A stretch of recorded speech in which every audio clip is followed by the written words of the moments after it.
Peace of Jesus Christ Ministries. Divine Peace Time. தெய்வீக சமாதான நேரம். ஆண்டவராய் இயேசு கிறிஸ்துவின் இனிய நாமத்திலே இந்த நிகழ்ச்சியின் மூலமாய் உங்களை சந்திப்பதை குறித்து நான் மகிழ்ச்சி அடைகிறேன்.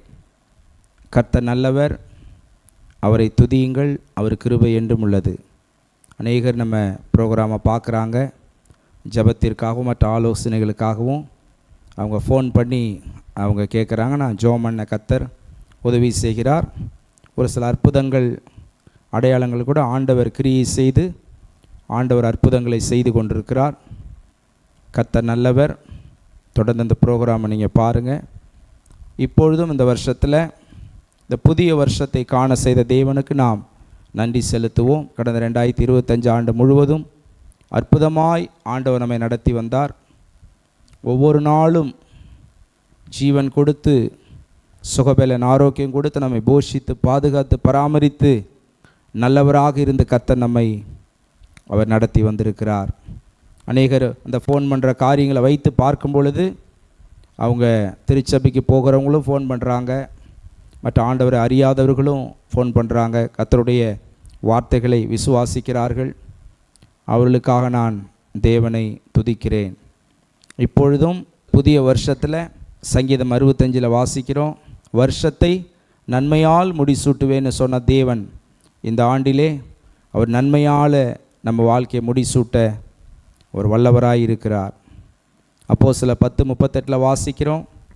அவர் நன்மை செய்யும்படி இயேசு கிறிஸ்து இந்த உலகத்திலே வந்தார். பிசாசின் பிடியில் இருக்கிற யாவரையும் குணமாக்குகிறவராக விடுவிக்கிறவராக அவர் சுற்றி திரிந்தார். வியாதியஸ்தரை கண்டபொழுது இயேசு கிறிஸ்து மனதுருகினார். ஹல்லேலூயா. வேதத்திலே ஒரு நிகழ்ச்சி இருக்கிறது. இந்த வசனத்தின் மூலம் உங்களோடு கூட நான் ஆண்டுடைய வார்த்தை கொடுக்க விரும்புகிறேன். லூக்கா சுவிசேஷம் 10ஆம் அதிகாரத்தில் ஒரு பகுதி வாசிக்கிறோம். 38ஆம் வசனத்திலேருந்து நான் வாசிக்க நீங்கள் கவனிங்க. பின்பு அவர்கள் பிரயாணமாய் போகையில் அவர் ஒரு கிராமத்தில் பிரவேசித்தார். அங்கே மார்த்தாள் என்னும் பேர் கொண்ட ஒரு ஸ்திரீ அவரை தன் வீட்டிலே ஏற்றுக்கொண்டாள். அவளுக்கு மரியாள் எனப்பட்ட ஒரு சகோதரி இருந்தாள். அவள் இயேசுவின் பாதத்தருகே உட்கார்ந்து உடைய வசனத்தை கேட்டுக்கொண்டிருந்தாள். மார்த்தாளோ பற்பல வேலைகளை செய்வதில் மிகவும் வருத்தமடைந்து அவரிடத்தில் வந்து, ஆண்டவரே, நான் தனியே வேலை செய்யும்படி என் சகோதரி என்னை விட்டு வந்திருக்கிறதை குறித்து உமக்கு கவலை இல்லையா என்று எனக்கு உதவி செய்யும்படி அவளுக்கு சொல்லும் என்றாள். இயேசு அவளுக்கு பிரதியுத்தரமாக, மார்த்தாளே மார்த்தாளே, நீ அநேக காரியங்களை குறித்து கவலைப்பட்டு கலங்குகிறாய். தேவையானது ஒன்றே. மரியாள் தன்னை விட்டு எடுபடாத நல்ல பங்கை தெரிந்து கொண்டாள் என்றார். எனக்கு அன்பானவர்களே, இயேசு கிறிஸ்து இந்த உலகத்திலே வாழ்ந்தபொழுது அவர் ஊழியம் செய்து கொண்டே இருந்தார். நரிகளுக்கு குழிகளும் பறவைகளுக்கு கூடுகளும் உண்டு, மனுஷகுமாரனுக்கு தலை சாக்க இடமில்லை என்று சொல்லி அவர் தொடர்ச்சியாக கிராமங்கள் தோறும் பட்டணங்கள் தோறும் ஓய்வில்லாமல் 3.5 ஆண்டு காலங்கள் வல்லமையாய் ஊழியம் செய்தார். இப்படி செய்யும்பொழுது அங்கே நடந்த ஒரு நிகழ்வு எழுதப்பட்டிருக்கிறது. பிரயாணமாய் வருகிறார். இந்த கிராமத்தில் மார்த்தாள் மரியாள் என்று சொல்லி 2 சகோதரிகள், அக்கா தங்கச்சி இருக்கிறாங்க. அவங்க வந்தோடனே அந்த மரியாள் என்ற தங்கச்சி என்ன பண்ணுறாங்க, இயேசுவின் பாதத்தருகே உட்கார்ந்து இயேசுவின் வசனத்தை அவர்கள் கேட்டுக்கொண்டிருக்கிறார்கள். மார்த்தாளோ, ஐயோ ஆண்டவர் அழைச்சிட்டமே, அவருக்கு சாப்பாடு ரெடி பண்ணணும், விருந்து ரெடி பண்ணணும், கனப்படுத்தணும்னு சொல்லி பற்பல வேலைகளை அவர்கள் செய்கிறார்கள். நல்லது தான். ஒரு பெரிய மூத்த போதகர் ஒருத்தவங்க சொன்னாங்க, இப்போ அந்த ஐயா மறிச்சிட்டாங்க, நான் எந்த ஊழியர்களுடைய பேரையும் சொல்ல விரும்பலை, ஏன்னா அது எனக்கு நான் விரும்புறதில்லை. அது மாதிரி அவர் சொல்லுவாராம், உண்மையாக ஒரு வீட்டில் மார்த்தாள் மரியாள் இருந்தால் பற்பலை வேலைகளை செய்கிற மார்த்தாள் தான் எனக்கு பிடிக்கும் அப்படிம்பாராம். ஒரு பெரிய பாஸ்டர் அவர். ஆனால் இங்கே அப்படி தான், மார்த்தாளம்மா பற்பல வேலையை செய்கிறாங்க, சாப்பாடு ரெடி பண்ணுறாங்க, விருந்து ரெடி பண்ணுறாங்க. அதில் வாசிக்கிறோம், வருத்தமடைந்துன்னு போட்டிருக்கு. அவங்க வருத்தமடைகிற அளவுக்கு, ரொம்ப சஃபர் ஆகிற அளவுக்கு வேலைகளை செஞ்சுருக்காங்க போல. ஆண்டவர்கிட்டே வந்து கம்ப்ளைண்ட் பண்ணுறாங்க, ஆண்டவரே, நான் தனியாக அப்படி எல்லா வேலையும் செஞ்சுக்கிட்டு இருக்கிறேன், என் சிஸ்டர் வந்து இப்படி இங்கே உட்காந்துருக்குறாங்க, நீங்கள் பேசிக்கிட்டு இருக்கீங்களே, உங்களுக்கு அதை குறித்து உங்களுக்கு கவலை இல்லையான்னு, ஆண்டவரே கவலை இல்லையான்னு சொல்லி அந்த மார்த்தாள் கேட்குறாங்க. எனக்கு கொஞ்சம் ஹெல்ப் பண்ண சொல்லுங்கள் ஆண்டவரே அப்படின்னு அவங்க சொல்கிறாங்க. இயேசு பாருங்கள், உடனே போயிட்டு வேலை செய்யணும்னு சொல்லலை. அது அந்த இன்சிடென்ட் நினச்சி பாருங்கள். வீட்டுக்கு வராரு, அவங்க போயிட்டு ஆண்டவருக்கு சமையல் விருந்து போன்ற காரியங்களை ப்ரிப்பேர் பண்ணுறாங்க. இந்த அம்மா சகோதரி மரியாள் உட்காந்துன்னு ஒரு பேச ஆரம்பிச்சிடுறாரு. ஆண்டவருடைய பாதத்தில் உட்கார்ந்து 39 வசனத்தில் உடைய வசனத்தை கேட்டுக்கொண்டிருக்கிறாள். உடனே அவர் பேச ஆரம்பிச்சிடுறாரு. எதை பற்றி யோசிக்கல. காஃபி குடிக்கணும், டீ குடிக்கணும், தண்ணி வேணும், சாப்பாடு, எதையுமே யோசிக்கல. அவர் பேச ஆரம்பிச்சு கர்த்தருடைய வார்த்தையை பேச ஆரம்பிச்சிடுறாரு. இப்படி மார்த்தாள் அக்காக்காரங்க வந்து சொன்னோன்னே 41 வசனத்தில் வாசிக்கிறோம். இயேசு அவளுக்கு பிரதியுத்தரமாக மார்த்தாளே மார்த்தாளே 2 டைம் சொல்கிறார். அது என்ன? இல்லைம்மா அந்த வர சொல்கிறான்னு சொல்லலாம், இல்லைம்மா அப்படி ஏதோ ஒன்று சொல்லலாம். ஆனால் இவர் மார்த்தாளுடைய மனுஷனோ முகத்தை கர்த்தரோ இருதயத்தை பார்க்கிறார். மார்த்தாளுடைய இருதயத்தை பார்த்துட்டார். பல கவலைகள், இங்கிலீஷில் ட்ரபிள் அண்ட் ஒரிஸ்ன்னு போட்டிருக்கு. அவங்க பல ட்ரபிள், பல ஒரிஸு, பல பிரச்சனைகளையும் கவலைகள்லையும் சிக்கி வாழ்ந்து கொண்டிருக்கிறார்கள். இந்த நிகழ்ச்சிக்கு மட்டும் ஆண்டவர் அதை சொல்ல மாதிரி இல்லை. மார்த்தாளே மார்த்தாளே, நீ அநேக காரியங்களை குறித்து கவலைப்பட்டு கலங்குகிறாய், தேவையானது ஒன்றே. உன்னுடைய சகோதரி மரியாள் தன்னை விட்டு எடுபடாத நல்ல பங்கை தெரிந்து கொண்டாள். நல்ல குட் பார்ட், நல்ல பங்கு ஆண்டவராய் இயேசு கிறிஸ்து. இயேசு கிறிஸ்துவின் பாதம் தான் நல்ல பங்கு. நீங்கள் பல காரியங்களை 127 சங்கீதத்தில் வாசிக்கிறோம். நீங்கள் அதிகாலையில் எழுந்து நேரப்பட வேலையிலே தரித்து வருத்தத்தின் அப்பத்தை சாப்பிடுகிறது விருதா, அவரே பிரியமானவனுக்கு நித்திரை அளிக்கிறார். பல கஷ்டம், பல உழைக்கிறாங்க, தப்பு இல்லை, உழைக்கிறது நல்லது தான். ஆனால் கர்த்தருக்கு திரும்ப அதே வசனம் தான் நான் அடிக்கடி சொல்லுவேன். மத்தேயு 6:33 முதலாவது தேவனுடைய ராஜ்யத்தின் நீதியின் தேடுங்கள், எல்லாம் கூட கொடுக்கப்படும். எதுக்கு புது வருஷ ஆராதனை? எல்லா விசுவாசிகளும் தேவ சமூகத்தில் வராங்க. ஒரு வருஷத்தின் துவக்கம், அதில் தேவ சமூகம் தேவைப்படுகிறது. கர்த்தருடைய சமூகத்தில் வருஷத்தை துவங்குவோன்னு நினச்சி வராங்க. வாரத்தின் முதல் நாள் ஞாயிற்றுக்கிழமை ஆண்டவர் சமூகத்துக்கு வரணும். ஒரு வருஷத்தின் துவக்கம், ஒரு மாதத்தின் துவக்கம், ஒரு வாரத்தின் துவக்கம், ஒரு நாளின் துவக்கம். அதிகாலை வேலை 5 மணியோ 4 மணியோ அதிகாலையில் எழுந்த உடனே முதல்ல கர்த்தருக்கு அந்த டைமை கூட. எந்திரிச்சோடனே இன்றைக்கி என்ன பண்ணுறோம்? முதல்ல எந்திரிக்கணும். அப்புறம் அப்படியே எந்திரிச்சிட்டாலும் சிலவு என்ன பண்ணுறோம்? எந்திரிச்சோடனே முதல்ல செல்லு தான். இப்போ நாள் அப்படி போயிடுச்சு. எந்திரிச்சோடனே முதல்ல எதை பார்க்குறோம்ல செல்லை எடுத்து உடனே அதில் பார்த்தா, நான் சில நாளில் ஜெபம் முடிச்சுட்டோ முடியும் செல்லை பார்க்கும்போது எல்லாம் ஆன்லைனில் இருப்பாங்க காலையிலேயே. நீங்கள் ஏன் பார்க்குறீங்கன்னு கேட்காதீங்க. அப்படி பார்த்துட்டு உடனே டக்குன்னு ஒரு 5 நிமிஷம் 2 நிமிஷத்தில் வச்சுட்டு ஜெபம் பண்ணிவிடுவோம். ஏன்னா அதிலே இருக்கிறது இல்லை. உடனே எல்லோரும் காலையிலே செல்லை நோண்டிக்கிட்டே இருக்கிறது, தூங்கி முழிச்சிட்டா. ஆனால் முதல்ல தேவ சமூகம். முதல்ல எந்திரிச்சோடனே வேதத்தை படிக்கலாம், தப்பு இல்லை. முதல்ல ஜெபம் 5 மணியோ 4:30 மணியோ 4 மணியோ 3:30, உங்களுக்கு கர்த்தர் எப்படி எழுப்பி விட்றாரோ உங்களுடைய அந்த ஜெப நேரங்கள் தேவ சமூகத்தில் அந்த நாளின் துவக்கத்தை கர்த்தருக்கு நம்ம கொடுப்போம். தேவ சமூகம், சர்ச்சி ஆராதனை நேரத்தை அசட்டை பண்ணக்கூடாது. எத்தனை பேர் ஆராதனை அசட்டை பண்ணுறாங்க?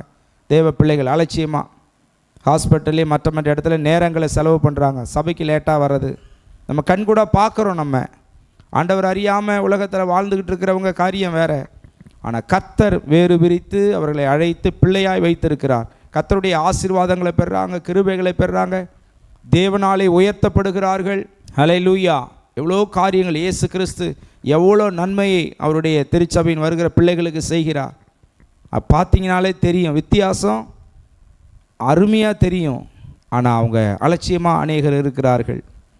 அப்போ கர்த்தருடைய சமூகம் தான் நமக்கு பெருசு. அநேக காரியங்களுக்கு கவலைப்பட்டு கலங்க தேவையில்லை. தேவையானது ஒன்று தான், ஒன்றே. மரியாள் தன்னை விட்டு எடுபடாத நல்ல பங்கை தெரிந்து கொண்டாள். குட் பார்ட் இயேசு கிறிஸ்து, நல்ல பங்கு. அவர் சமூகத்தில் உட்காந்து அவரை பார்த்தோன்னே வேறு எதுவுமே அவங்க யோசிக்கலை. இந்த அம்மா என்ன பண்ணாங்க? பெரிய மார்த்தாள் அப்படியே போய் அவங்க செய்கிறது கரெக்டாக இருந்தால் கூட கர்த்தர் விரும்புகிறது என்ன? அவர் பாதம் தான். நீங்கள் கர்த்தருக்காக அநேக காரியங்களை செஞ்சால் கூட, எங்கள் ஊழியர்களுக்கெல்லாம் எங்களுக்கு மூத்த போதகர்கள் தான் அப்படி தான் சொல்லி எங்களை வளர்த்துருக்குறாங்க. நீங்கள் தேவனுக்காக ஊழியம் செஞ்சால் கூட நல்லது தான். ஆனால் அதற்கு முன்னால் தேவ பாதத்திலே அமர்ந்திருக்க வேண்டும். ஒரு பாஸ்டர் சொன்னார், ஒரு மணி நேரம் பிரசங்கம் பண்ணுனா அதற்காக பல மணி நேரம் ஜெபிக்கணும். பில்லி கிரஹாம் ஐயான்னு ஒருத்தவங்க இருந்தாங்க, அமெரிக்க தேசத்தில் பிரபலமான ஊழியர். அவர் ஒரே பிரசங்கத்தில் நூற்றுக்கணக்கான ஆயிரக்கணக்கான பேர் அவங்க ரட்சிக்கப்படுவாங்க. அவர் சொல்ல, ஒரு பிரசங்கம் பண்ணால் பாஸ்டர் அப்படியே வந்து வசனத்தை எடுத்து இன்றைக்கி அநேகர் பேசுகிறாங்க, வசனத்தை வச்சு ஈட்டி மாதிரி குத்துறாங்க. அது இல்லை, அந்த பிரசங்கத்துக்கு அடிப்படையானது அபிஷேகம் இருக்கணும், வல்லம் இருக்கணும், கம்பேஷன், ஆண்டுடைய மனதுருக்கம் இருக்கணும், பிரசன்னம் இருக்கணும், அந்த பரிசுத்தத்துக்குள்ள தேவ அன்பு இருக்கணும், பரிசுத்த ஆவியானவரோடு தான் பேசணும். இயேசு கிறிஸ்து சொல்கிறார், நான் சொல்லுகிற வசனங்கள் ஆவியாயும் ஜீவனாயும் இருக்கிறது. அப்போஸ்தலர் பவுல் சொல்ல கொரிந்தியரில், எழுத்து கொள்ளும் வசனத்தை எடுத்து நேரடியாக பேசுகிறாங்க அநேகர் பெரிய ஞானமுள்ளவர்களாக. ஆனால் அந்த பிரசங்கத்துக்கு கீழே தேவ ஆவியானுடைய நிறைவு இருக்கணும். கர்த்தர் பேச சொன்னார் அவங்கள இந்த வசனங்களை வியாக்கியானம் பண்ண, கர்த்தருடைய பிரசன்னத்தில் வியாக்கியானம் பண்ணப்பட்டு வாய்க்கு வந்ததெல்லாம் பெரிய பேச்சாளர்ன்ட்டு நம்ம பேசக்கூடாது. ஹல்லேலூயா. ஆகவே கர்த்தருடைய சமூகம், கர்த்தருடைய பிரசன்னம் அதுதான் தேவை. எத்தனையோ பிரசங்கத்தை கேட்குறோம், என்னாலே தாங்க முடியல, ஆனால் அதுக்கு கர்த்தரை என்னை அழைக்கல.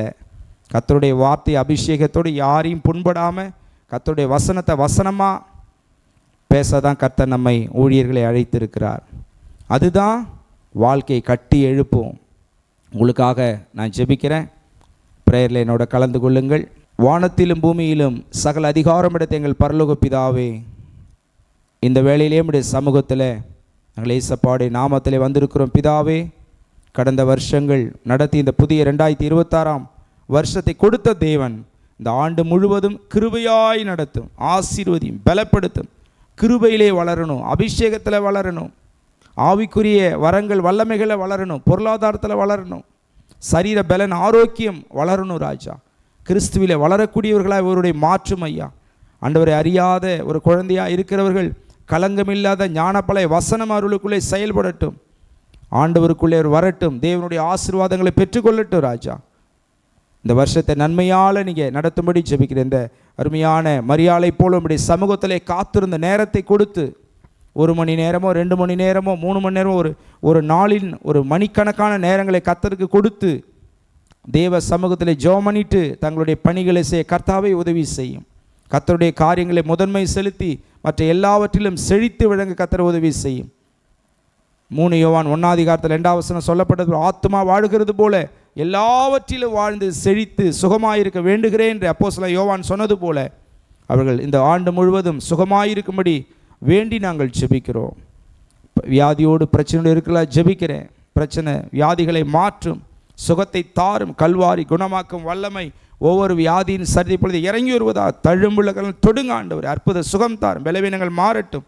இயேசு கிறிஸ்துவின் நாமத்திலே சுகம் உண்டாகட்டும், ஆரோக்கியம் உண்டாகட்டும், நன்மை உண்டாகட்டும். ஐயா, நன்மையாக கிரியை செய்ய, நீங்கள் தான் எல்லாம், உம்மால் எல்லாம் முடியும், தேவனால் எல்லாம் கூடும், தேவனால் முடியாது ஒன்றுமில்லை. அப்பா, கிரியை செய்யுங்க, கிருபை தாரும், அற்புதங்களை செய்யும் ஐயா, வழி நடத்தும் ஆண்டவரே. துன்பத்தை கண்ட வருஷங்களை சிறுமைப்படுத்த நாட்களுக்கும் சரியாய் மகிழ்ச்சியாக 90 சங்கீதத்தில் சொல்லப்பட்டது போல நடத்துங்க ஆண்டவரே. தொடர்ந்து வழி நடத்து. அப்படி செய்ததுக்காய் ஸ்தோத்திரம். இதை தாழ்த்தி ஒப்பு கொடுக்கிறோம். உண்மையை உயர்த்தி நாங்கள் என்றென்றுமாய் மகிமைப்படுத்துகிறோம். எல்லா கணம் துதி மகிமைகளை ஏறெடுக்கிறே சப்பா. ஆண்டவர் இயேசு கிறிஸ்துவின் நாமத்தில் ஜெபிக்கிறேன் எங்கள் அன்பின் நல்ல பிதாவே, ஆமென். உங்கள் ஜெப தேவைகளுக்கும் மேலும் ஆலோசனைகளுக்கும் தொடர்பு கொள்ள வேண்டிய எங்கள் முகவரி: pastor G.J. Michael, peace of Jesus Christ ministries, MK தோட்டம், சிதம்பரம். Cell number 7530084562.